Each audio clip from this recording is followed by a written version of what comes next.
So next is the quick case study on which the questions 41 to 45 are based.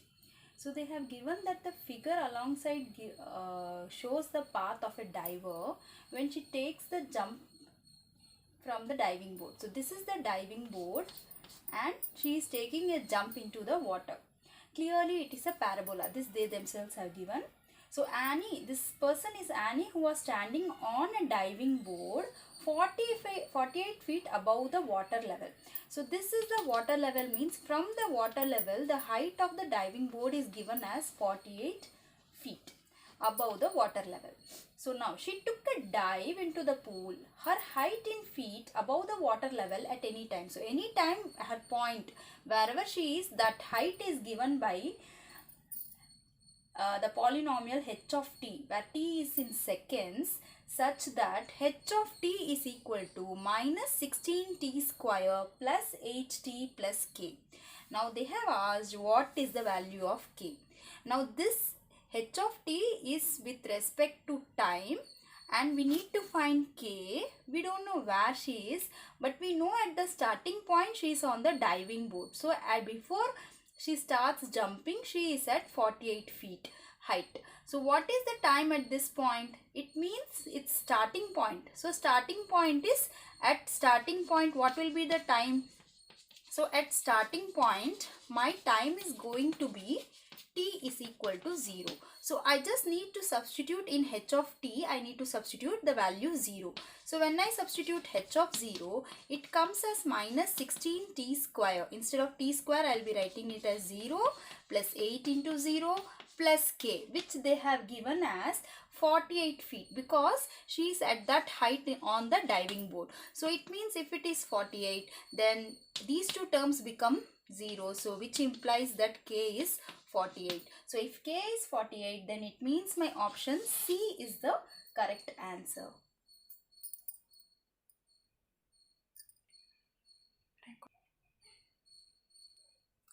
Next they have asked at what time will she touch the water in the pool. So it means if she is touching the water in the pool, it means the height at that point is 0, because she has touched, because the height is nothing but above the water level. So she is at water level.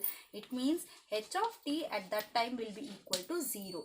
And we know k is 48 from the previous question when we arrived. So as a result, when you substitute h of t is equal to minus of 16 into t square plus of 8t plus 48, this should be equal to 0. Now I can see that all are multiples of 8, so I will reduce it as minus t square plus t minus 2t square plus t plus of 6 is equal to 0. If I change the sign, it becomes 2t square plus t, minus t minus 6 is equal to 0. Now my a is 2 and my C is minus 6. So it means when I have to split it, I can split it as 4 and 3, because I need a minus. So it means my minus 4 plus 3 is also equal to 2 into 6, because 2 into 6 is 12. So I am splitting it as minus 4 and plus 3. So 2t square minus of 4t plus of 3t minus 6 is equal to 0, which implies in these two and these two I am going to take common. So here 2t is common, so t minus 2 plus of 3, if I take outside, again t minus 2 is going to come. Always remember, the ones inside the bracket should be same. If they are same, only then the splitting of the middle terms what you have done is correct. So this becomes 0. It means that t minus 2 into of balance is 2t minus plus of 3 is equal to 0, which implies t is equal to 2 or t is equal to minus 3 by 2.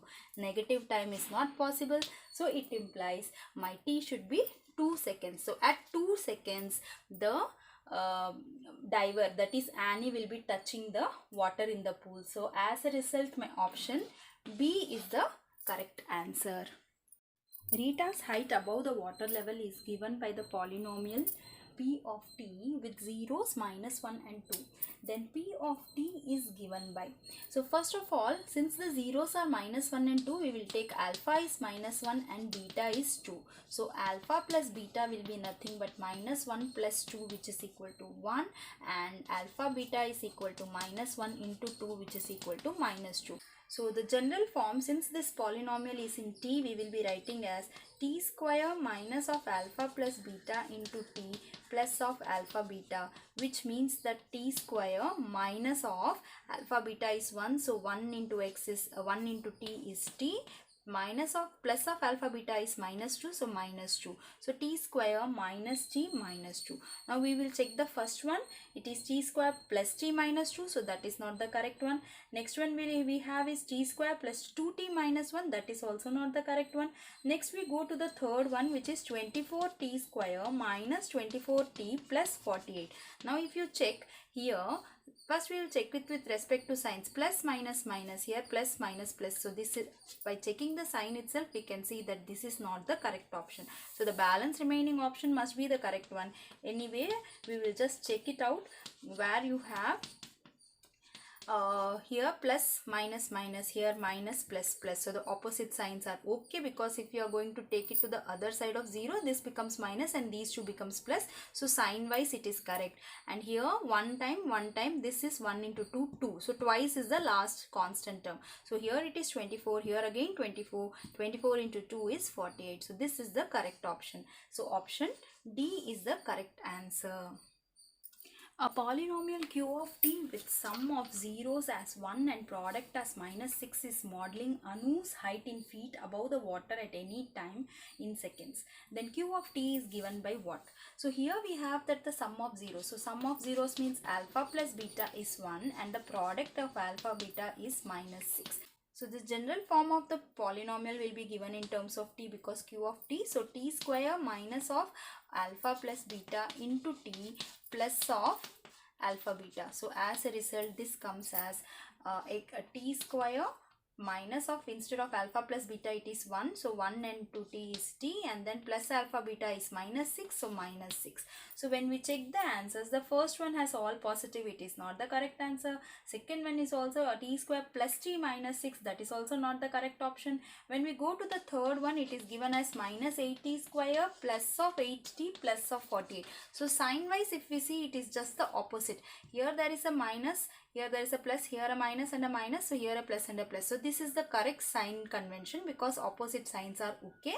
And when we see the coefficient here, whatever is the coefficient of t, that should be 6 times the coefficient. The constant should be 6 times that coefficient. So here it is 8, so 8 6 are 48. So as a result, my coefficients are also correct. So this is the correct option. It means my option C is the correct answer.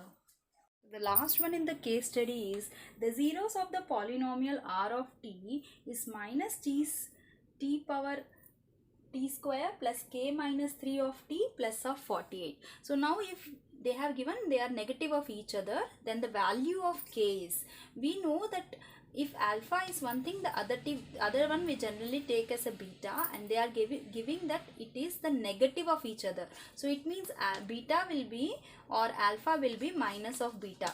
That means this value, same value is there, but they are opposite of each other. So alpha is minus beta, and we need the middle term. Here we will take alpha plus beta is minus of b by a. So minus b by a, which means what? Here it will be k minus 3 by of minus of k minus 3 divided by minus 12.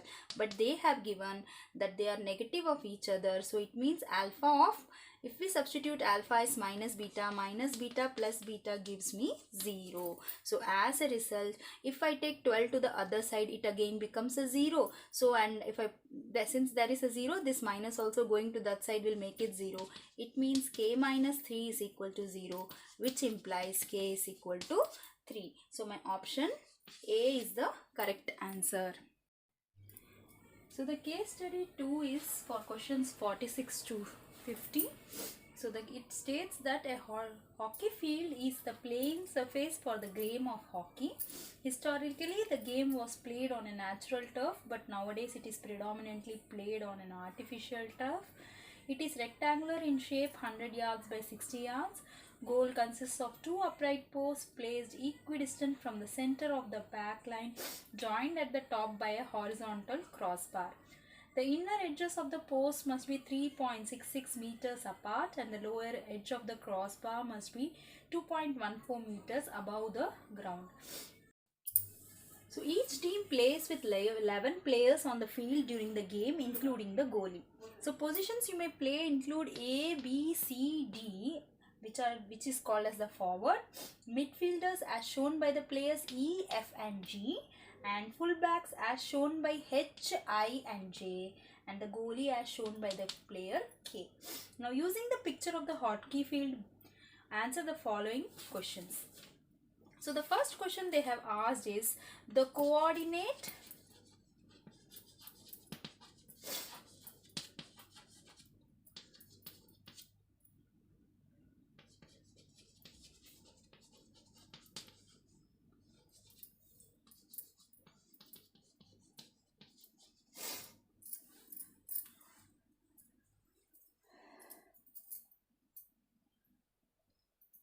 So the first question they have asked is the coordinates of the centroid of the triangle EHJ are.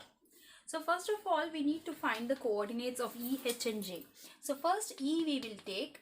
E is nothing but, if you see the diagram, you have, it is at a point which is the intersection of the points 2 from the x-axis and 1 from the y-axis. So we will write it as 2, 1. Then H is nothing but the coordinate is -2 over there. So -2, 4, where the apsika is -4 and 4 is the ordinate. And J, if you see, the coordinates of J is in the x-axis it is -2 and similarly in the y-axis also it is -2. So when we have these 3 points, we know that the centroid of a triangle is nothing but, given the 3 points x1 plus x2 plus x3 by 3, y1 plus y2 plus y3 by 3, where x1 and y1 are nothing but the coordinates of the first point, which here is E, x2 y2 is H and x3 y3 is J. So as a result we need to just substitute the values. So it comes to 2 plus of -2 plus of -2 by 3, here it is 1 plus of 4 -2 by 3.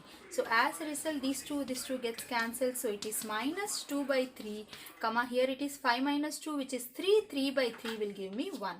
So the answer will be -2 by 3, 1, which means that my option A is the correct answer.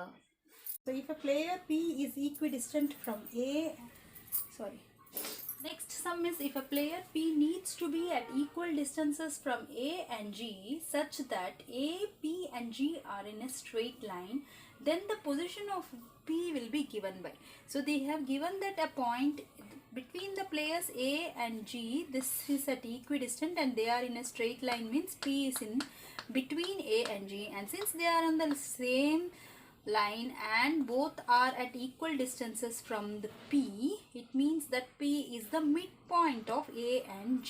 So as a result, when we see the coordinates of A from the figure, we can write it as, in the x-axis it is 3 and in the y-axis it is 6. Similarly, when we take G, the coordinates are 1 and -3.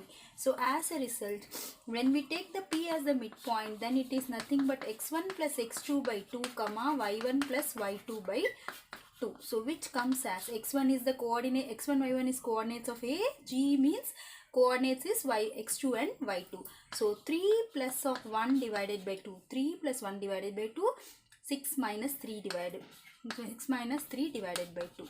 So this comes as 4 by 2, which is 2, and this will be 3 by 2. So 2, 3 by 2 are the coordinates, and it means my C option is the correct answer.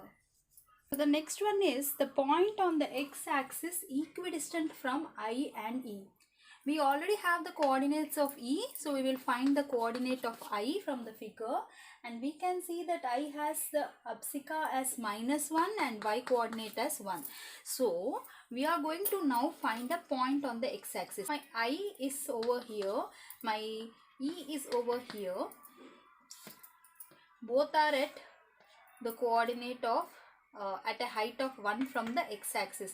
So let us assume some point x on the x-axis which is having the coordinates x comma 0, because in the x-axis y coordinate is always going to be equal to 0. Now we know that ix and ie are going to be the same distance because they have told it is equidistant. So this means that ix square is equal to ex square. So we will be using the distance formula. I is nothing but minus 1 comma 1. So minus 1. So what is the distance formula? Distance formula is root of x1 minus x2 the whole square plus y1 minus y2 the whole square. So as a result, when I take I and x, we have x1 as minus 1. So root of, but here since we are putting it as square, I can directly take as without the root. So I is minus 1 minus x the whole square plus of 1 minus 0 the whole square, which is y1 minus y2. Similarly, when we take ex, 2 comma 1 is the coordinate. So 2 minus x the whole square plus of 1 minus 0 the whole square. So as a result, 1 minus 0 is there on both the sides, so we can cancel it out. So this now becomes minus 1 minus x the whole square is equal to 2 minus x the whole square. So when I remove the minus over here, it will become 1 plus x the whole square is equal to 2 minus x the whole square. I can remove the square, so this becomes 1 plus x is equal to 2 minus x. So it becomes 1 minus 1, bringing the like terms together to one side, 2x is equal to 2 minus of 1. So that becomes 1. So x is equal to half. Now x is equal to half and y coordinate is 0. Therefore the point will be 1 half comma 0. It means the option A is the correct answer. If we had removed the squares just like that, you would have got minus 1 minus x, 2 comma minus x, where x would have got cancelled. But don't worry, since the square is there, it means we could have got another value also. That is why if you get stuck in that step, remove this minus and make it as a plus. So it will become 1 plus x the whole square. Then we will be able to equate it and get 1 by 2 comma 0. So the option A is correct. So the next one is, what are the coordinates of the position of a player Q such that his distance from K is twice his distance from E and K, Q, E are collinear. So if K, Q, E are collinear, it means all of them are lying on the same straight line. And they have said that his distance from K is twice the distance from here. So if this is 1, then this distance between them is twice that. So here we are getting the ratio of M1 is 2 and M2 is equal to 1. So as a result, if you want to find the position of Q, we have to use the section formula, and it will be nothing but M1 into x2 plus m2 into x1 divided by m1 plus m2, comma m1 into x2 plus m2 into y2 into m2 into y1 divided by m1 plus m2. So which means what? Here my m1 is 2, m2 is 1. My k coordinate, if you see from the diagram, my k coordinate is nothing but in the x-axis it is at minus 4, and when we see the y-axis it is 1. So minus 4 comma 1 and E is 2 comma 1. So as a result, here if you do m1 2 into 2 plus of 1 into minus 4 divided by 2 plus 1 comma again 2 into 1 plus of 1 divided by 2 plus 1. So this comes as 2 into 2 is 4, 4 plus 1 is 5, 2 into 2 is 4 and 1 into minus 4 is minus 4. So 4 minus 4 is 0. So this x coordinate becomes 0 and y coordinate is 2 plus 1 by 3. So 3 by 3, which is 1. So the coordinate is 0 comma 1, which means my option B is the correct answer. So the point on the y-axis equidistant from B and C. So my coordinate for B, if you see from the diagram, is 4 comma 3 and C is actually 4 comma minus 1. Now they are saying the point on the y-axis. So let that point be y, and it means if it is on the y-axis, whenever it is on the y-axis at all the points, my x is going to be 0. So 0 comma some value y1 we will take.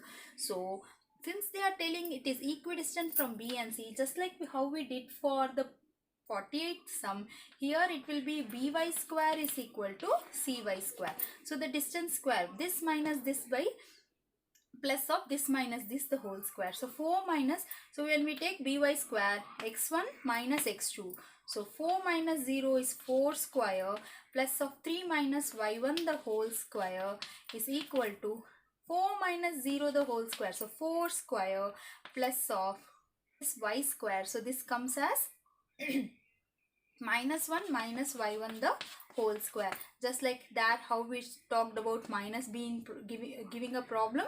So again here 4 square gets cancelled. So this becomes 3 minus y1 the whole square is equal to 1 plus y1 the whole square, which implies 3 minus y1 is equal to 1 plus y1. If I bring y1 to that side and 1 to this side, so 3 minus 1 will become 2, and y, if it goes here, becomes plus. So 2y1. So implies my y1 is 1. So as a result, the coordinates of y will be 0 comma 1, which means my option D is the correct answer. In case you are getting stuck by forgetting to change this to plus, for example, what will happen is during the exam, if you are forgetting, instead of changing it, if you write 3 minus y1 is minus 1 minus y1, it seems as if y1 will get cancelled. So in this case, don't do square root of on both sides, just expand this. So this becomes 9 plus y1 square, because it is a minus b the whole square. So a square plus b square minus 2 into 3 is 6y1 is equal to 1 square plus of y1 square, minus and minus becomes plus, so 2y1. So what will happen here? y1 square and y1 square get cancelled, 6 will come to this side. So it will become 8y1 is equal to 8, and we can see y1 is 1. So again the same answer is only going to come. So in case if you are forgetting and it gets cancelled, remember that we will do the square and then find out y1 by doing the a minus b the whole square. The same option D will still hold good. Now this is the same way in which if you had got stuck in 48th sum also, the same way we could have done that. Thank you.